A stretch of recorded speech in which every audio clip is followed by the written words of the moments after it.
Zarathian High Commander Vexthor stood on his command deck when his flagship's sensors detected strange readings. His four eyes focused on the screen where an anomaly was appearing. Vexthor looked toward his communication officer Kelmus and ordered an immediate scan. Kelmus ran her tentacles across the console and then suddenly stopped. Fear crept into her voice for the first time as she reported that this was no meteor shower or space debris. This was a fleet. A massive fleet. The Zarathian Empire had destroyed Earth 50 years ago. They had assumed humans were a primitive species incapable of matching their advanced weapons. They had incinerated Earth's cities with orbital bombardment and killed millions. What remained were only scattered colonies and refugees who had fled to distant planets. Vexthor recalled all this and smiled. Humans were finished. They had become merely a footnote in history. But now his smile vanished as the sensor data cleared. 30,000 warships, all human. This was impossible. According to Zarathian intelligence reports, humans possessed only a few dozen civilian vessels. They could never rebuild this quickly. But what the screen displayed could not lie. Vexthor immediately sent a message to Imperial Command. He called the entire fleet to battle stations. The Zarathian Empire's largest military force was here, 15,000 warships that had never been defeated. The human fleet advanced. Their formation was perfect, a discipline that came only from decades of training. Vexthor observed that the human ship designs were completely new. Sleek, fast, and covered with something that was confusing the sensors. A transmission came from the lead human ship.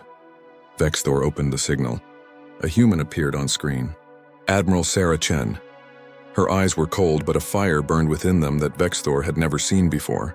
Sarah Chen stated without emotion that the Zarathian fleet had one choice: surrender or be destroyed. Vexthor laughed. A defeated species was threatening them. He replied that humans should know the Zarathian Empire had conquered thousands of civilizations. "You are merely insects." Sarah Chen said nothing. She simply cut the signal. Then the battle began. Human ships fired the first volley. Zarathian shields easily absorbed the missiles. Vexthor began laughing. This was all futile, but then he saw that the human missiles had not exploded. They had penetrated the Zarathian ship hulls and detonated from inside. 15 ships were eliminated in 1 second. Vexthor's laughter ceased. He ordered a counterattack. Zarathian plasma cannons fired, but the human ships were so fast that target locks were difficult.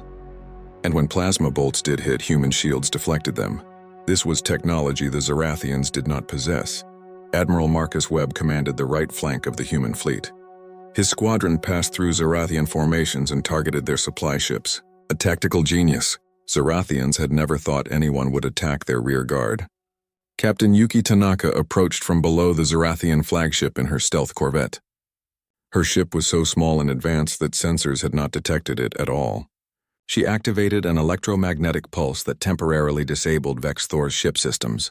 At that moment, Colonel James Okonkwo's Marines launched boarding pods. They infiltrated Zarathian capital ships and began sabotaging them from within. Humans had perfected this tactic. In close combat, they were deadly. Vexthor watched in panic as his fleet disintegrated. Zarathian ships were being destroyed one by one. Human coordination was flawless. Their communications were encrypted beyond Zarathian capabilities to crack. Their weapons were new. Their tactics were unexpected. Lieutenant Eva Rodriguez led her bomber squadron in a precision strike on a Zarathian dreadnought's reactor. The ship's core overloaded, and in a massive explosion, 10 more Zarathian vessels were eliminated. Within 2 hours, half the Zarathian fleet had been destroyed. Vexthor had no options remaining. He signaled retreat, but the human ships would not let them leave. Sarah Chen fulfilled her promise. Total destruction. When the last Zarathian ship was eliminated, the human fleet ceased fire. Sarah Chen sent an open transmission that broadcast across the entire galaxy. She stated that the pain and suffering humanity had witnessed should be experienced by no one. But if any race again considered Earth or humanity a threat, this would be their fate. The human fleet set course for the Zarathian homeworld. This was only the beginning. The galaxy learned that underestimating humans was the greatest mistake. They could die. They could lose. But they never accepted defeat. They returned. And when they returned, they came fully prepared. What humanity accomplished in 50 years, no one had thought possible. They revolutionized their technology, redesigned their weapons, perfected their strategy, and most importantly, they used their rage as fuel The Zarathian Empire, once the most powerful force in the galaxy, became a warning in history. A lesson every civilization should remember. Never underestimate humans, because when they come for you, they will bring total destruction.